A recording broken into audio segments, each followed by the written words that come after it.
बिस्मिल्लाहिर्रहमानिर्रहीम, अस्सलाम वालेकुम। सैयद याह्या हुसैनी आप तमाम देखने वालों की खिदमत में हाजिर है। सबसे पहले आप तमाम लोगों की चाहत मोहब्बत खुलूस का बेहद शुक्रिया जो हमारे साथ कनेक्ट है, चैनल को सब्सक्राइब कर रहे हैं और अपनी राय का इजहार कर रहे हैं। दो तीन चीज़ें हैं वो मैं शुरू में आपके साथ शेयर करना चाहूँगा। कुछ हमारे दोस्तों का कहना है कि यार आप थंबनेल नहीं बनाते, तो मैंने उनसे यही कहा कि यार थंबनेल बनाने की क्या ज़रूरत है, आप लोगों की चाहत मोहब्बत खुलूस हमारे साथ है और अगर ज़रूरत पड़ी तो बना लेंगे। फ़िलहाल चल रहा है काम तो ठीक है। दूसरी तरफ पिछली दो वीडियोस हमने की हैं, आपके सवाल हमारे जवाब, और एक अच्छा रिस्पांस आया है और दोस्तों का कहना यही है कि इस सिलसिले को कंटिन्यू किया जाए। तो I will try do my best कि हम इस मामले को जो है आगे लेकर चलें। अभी वक्त है, दो वीडियो कर सकते हैं दिन में, एक आपके सवाल जवाब की कर लें, एक कोई भी टॉपिक है उस हवाले से गुफ्तगू कर लें। तो आज का टॉपिक यह है कि दी 100 इंग्लैंड में होने वाली जो लीग क्रिकेट है उसमें कोई पाकिस्तानी मुंतखब नहीं हुआ है। हैरानकुन फैसला है ना, और हैरानकुन खबर है ना। और मैं इस तमाम सिनेरियो में क्या कहूँ, एक शायर का शेर है जो मैं अपनी इस वीडियो की शुरू में आपके साथ शेयर करना चाहूँगा कि अपनी मिट्टी पर चलने का सलीका सीखो, अपनी मिट्टी पर चलने का सलीका सीखो, संगे मरमर पे चलोगे तो फिसल जाओगे। अब ना तो यहाँ हमारे क्रिकेटर फिसले हैं और ना ये बात है कि उनके पास सलीका है या सलीके की कमी है। बात यह है कि England and Wales cricket board की लीग है, उनकी सवाबदीद है, वो जिसको रखें हैं जिसको ना रखें। लेकिन हैरानकुन बात यह है कि हमारे क्रिकेटर्स का England and Wales cricket board की 100 लीग में मुंतखब ना होना एक बहुत बड़ा क्वेश्चन मार्क है, और होना भी चाहिए। इसमें कोई दो राय नहीं है, इसमें कोई इबाहम नहीं है, इसमें कोई शक नहीं है। मुझे अच्छी तरह याद है लास्ट जो 100 लीग हुई थी उसमें नसीम शाह थे, हारिस भी थे शायद उसमें, शाहीन आफरीदी भी पिक हुए थे उसमें, बाबर नहीं हुए थे उसमें।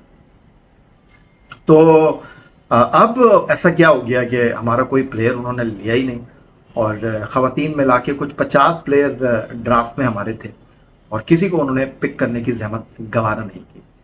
पहले जो खबरें आ रही हैं उस पर आपको अपडेट कर देता हूँ, फिर उसके बाद इस तमाम तनाजुर में मेरी क्या राय है वो मैं आपके साथ शेयर करना चाहूँगा।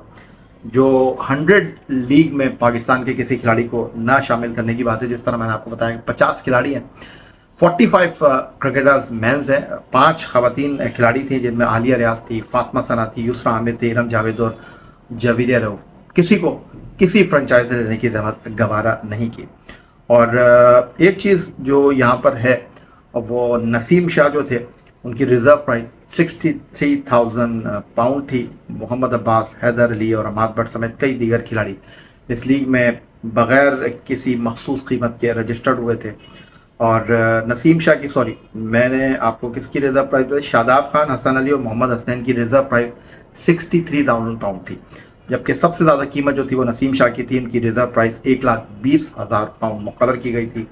इमाद वसीम, साइम अयूब 78,500 पाउंड उनकी रिजर्व प्राइस रखी गई थी। कहा यह जा रहा है कि दी 100 के सीज़न में जो है वो England and Wales cricket board ने कुछ बैरूनी सरमायाकारों को आकर टीमें ख़रीदने की, सरमायाकारी करने की इजाज़त दी थी, और उसके नतीजे में 8 फ्रेंचाइजीज़ को सरमायाकारी के राइट्स मिले थे। इनमें से 4 जो थे वो इंडियन प्रीमियर लीग के कह रहे हैं कि शेयर रखने वाले जो लोग थे वो यहाँ पर 100 में नज़र आए हैं। अब सिचुएशन ये है कि क्या इंडियन क्रिकेट का असर रसूख जिसकी वजह से हमारे क्रिकेटर्स को दी 100 में मौका नहीं मिला, इस पर चलकर बात करते हैं। फिर ये भी कहा जा रहा है कि 5 अगस्त से 31 अगस्त तक हमारी टीम जो है वो वेस्ट इंडीज़ के साथ 5 अगस्त से 31 अगस्त तक ये टूर्नामेंट होना है, और 31 जुलाई से 12 अगस्त तक हमारी टीम वेस्ट इंडीज़ के साथ 3 वनडे और T20 मैचों की सीरीज़ में पार्टिसिपेट करेगी। इसके अलावा टीम पाकिस्तान का जुलाई अगस्त के दौरान बांग्लादेश के साथ भी वाइट बॉल सीरीज़ खेलने का इम्कान है। तो आपको याद होगा अभी चैंपियंस ट्रॉफी का सेकंड सेमीफाइनल जो न्यूजीलैंड और साउथ अफ्रीका का था, वहाँ पर बांग्लादेश क्रिकेट बोर्ड के रिप्रेजेंटेटिव मौजूद थे, और क्रिकेट बोर्ड के जो सरबराह पाकिस्तान के सैयद मोहसिन रज़ा नकवी, उन्होंने ये बात की थी कि हम जो है हमारी बायलैटरल टाइज जो है उनको हम मज़ीद आगे लेकर चल सकते हैं। ये भी मैं आपको बता दूं कि England and Wales cricket board के जो चीफ एग्जीक्यूटिव हैं रिचर्ड गोल्ड, उन्होंने इस बात की यकीन दहानी कराई थी जब बैरूनी सरमायाकारी हो रही थी और England and west cricket board ने बैरूनी सरमायाकारी की इजाज़त दी थी, जिसके नतीजे में 4 इंडियन प्रीमियर लीग के मालिकान जो सामने आए थे। तो रिचर्ड गोल्ड ने कहा था कि नहीं जी, ऐसा कुछ नहीं होगा कि पाकिस्तान के खिलाड़ी जो हैं उनको दीवार से लगाया जाएगा। लेकिन इस वक्त जो सिचुएशन है वो ये है कि नहीं है कोई पाकिस्तान का खिलाड़ी। अब यहाँ पर इस हकीकत को आप ओवररूल नहीं कर सकते, नज़रअंदाज नहीं कर सकते कि जो दी 100 में फाइनेंसर्स हैं वो जनाब इंडियन है।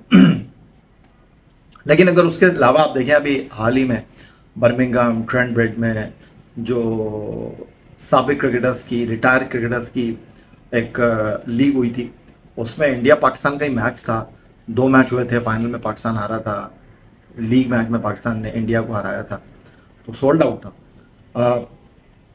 अब यहाँ पर ये कहना कि जी यसुर रसूख है इस बारे में फ़िलहाल तो मैं कुछ नहीं करना चाहूँगा। लेकिन एक चीज़ जो डेफिनेटली मैं यहाँ पर कहना चाहूँगा वो ये कि पेशा वराना अंदाज अपनाने की पाकिस्तान क्रिकेट बोर्ड को बहुत अशद ज़रूरत है। काफ़ी अरसे से मैं ये देख रहा हूँ, काफ़ी अरसे से मैं ये बोल रहा हूँ कि हमारे क्रिकेटर्स कैरेबियन लीग खेलने के लिए जाते हैं, हमारे क्रिकेटर्स बिग बैश खेलने के लिए जाते हैं, इंग्लैंड में काउंटी क्रिकेट खेलने के लिए जाते हैं। अभी उनका सीज़न शुरू होता नहीं है, अभी उन्होंने 2 मैच खेले होते नहीं हैं कि उनको जो है वो पाकिस्तान वापस बुला लिया जाता है। ये कहा जाता है कि जी फिटनेस टेस्ट आप आकर दे लें, जी आप डोमेस्टिक क्रिकेट आकर खेल लें, आप कैम्प को ज्वाइन कर लें। तो यार अगर आप ये रविश इख्तियार करेंगे ना तो फिर तो आप समझें ये शुरुआत है। आप अगर इस तरह कमिटमेंट करके किसी खिलाड़ी को एनओसी देकर, वो अलग बात है अगर कोई खिलाड़ी जो है वो नेशनल ड्यूटी पर है तो कोई लीग उसको बुरा नहीं मानेगी उसका। लास्ट ईयर की मैं बात कर लूँ, जब हारिस रऊफ ने जो है वो मना किया कि जी मैं टेस्ट क्रिकेट नहीं खेलूँगा, बिग बैश के साथ उनका साइन था और वाज़ेह तौर पर नज़र आ रहा था कि हारिस रऊफ जो है वो अपने बिग बैश के पुरकशिश मुआवजे की वजह से जो है वो नहीं खेलना चाहते। लेकिन उनको भी ईमानदारी का मुजाहरा करना चाहिए था। सेंट्रल कॉन्ट्रैक्ट की उन्होंने एक कैटेगरी क्रिकेट बोर्ड से पकड़ ली, पहले ही बता देते कि I am not available for test cricket. तो आप जब सेंट्रल कॉन्ट्रैक्ट की एक कैटेगरी ले रहे हैं तो फिर आपके पास ये राइट बनता नहीं है कि आप एक्सक्यूज़ करें। लेकिन हुआ क्योंकि हमारे यहाँ तो आपको पता है ना कि मंतक ही निराली है, क्रिकेट बोर्ड रातों रात फैसले करता है, खिलाड़ियों की कोई स्टैंप नहीं है, जैसे बोर्ड चल रहा है वैसे खिलाड़ी चल रहे हैं। तो वहाँ पर भी बड़ी कंट्रोवर्सी हुई थी और बिग बैश में जिस टीम ने हारिस के साथ कमिटमेंट की थी उन्होंने जनाब अपने डग आउट में हारिस की पिक्चर लगाई थी, वो कैंपेन चलाई थी। अब बाद में पता चला हारिस आ ही नहीं रहा। तो इस तरह का जब आप जेस्चर रखेंगे, इस तरह के अंदाज में आप चीज़ों को आगे लेकर बढ़ेंगे, प्रोफेशनलिज्म का फुकदान होगा, तो भाई कौन फिर आपके प्लेयर्स को लेगा।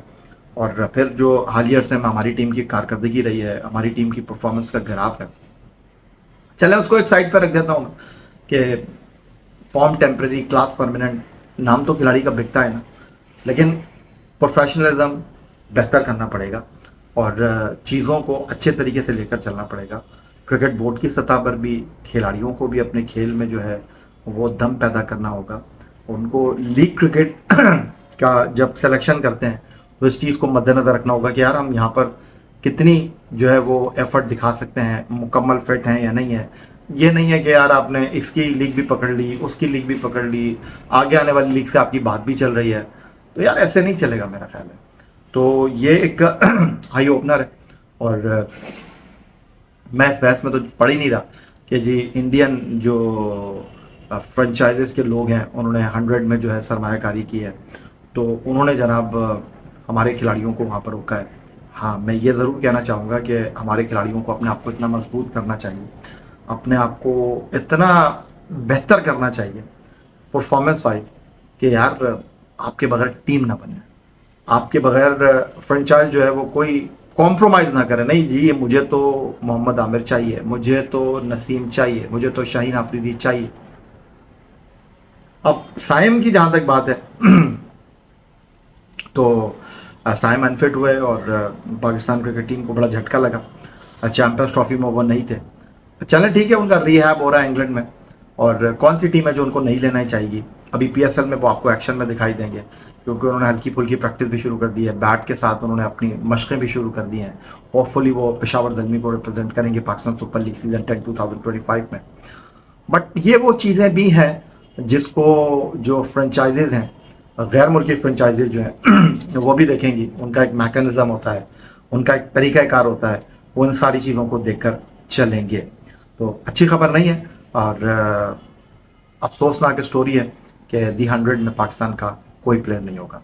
इजाज़त चाहेंगे आपसे, चैनल को सब्सक्राइब करना मत भूलिएगा। अल्लाह हाफ़िज़, पाकिस्तान जिंदाबाद।